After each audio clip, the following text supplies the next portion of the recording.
2009 H1N1 is a new influenza virus causing illness in people.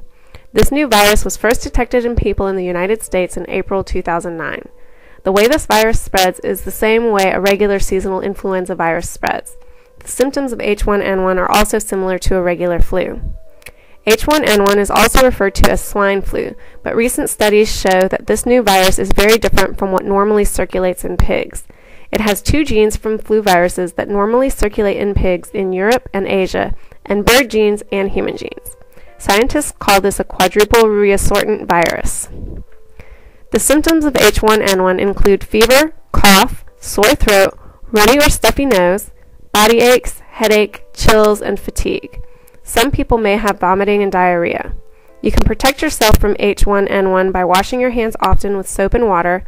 Avoid touching your eyes, nose, and mouth. Germs may spread this way. You can also cover your nose and mouth with a tissue when coughing or sneezing. Throwing tissue in the trash right after the use. You should avoid crowded places and close contact with people who appear to be sick. Let's take a closer look inside an H1N1 virus. The genetic code of the flu virus is contained in an 8-strand RNA. The virus mutates rapidly, altering the structure of two important surface proteins, hemagglutinin and neuraminidase. Flu strains are named and classified by the structure of these proteins. The swine flu is of the subtype H1N1. After the flu virus enters the respiratory tract, virus particles bind and hijack the host cells and turn them into factories where more virus particles are created.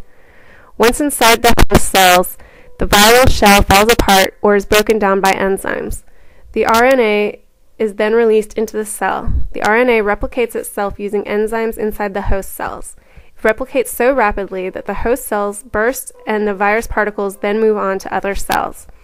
Respiratory tract becomes swollen and inflamed, causing sore throat. Symptoms of H1N1 emerge as the virus moves into the bloodstream. The immune system tries to fight back the disease by forming a fever. Elderly people, 65 years and older, children younger than 5, pregnant women, and people with certain chronic medical conditions have a higher risk of getting the flu. Children should seek medical care urgently when the following emergency warning signs present: fast breathing, trouble breathing, bluish skin color, not drinking enough fluids, not waking up, not interacting, or being so irritable that the child does not want to be held.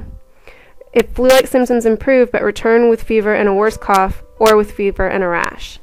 In adults, the emergency warning signs are difficulty breathing or shortness of breath, pain or pressure in the chest or abdomen, sudden dizziness, confusion, severe or persistent vomiting.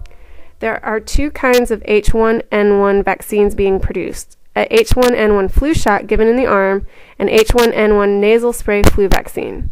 The H1N1 flu shot is an inactivated vaccine containing killed virus that requires boosters. H1N1 nasal spray is an attenuated vaccine made with live, weakened viruses that do not cause the flu. These vaccines have side effects. The flu shot's side effects are soreness, redness, or swelling where the shot was given, fever, and aches. The nasal spray's side effects in children include runny nose, wheezing, headache, vomiting, muscle aches, and fever. The side effects for adults are runny nose, headache, sore throat, and cough. Protect yourself from H1N1 by getting a flu shot.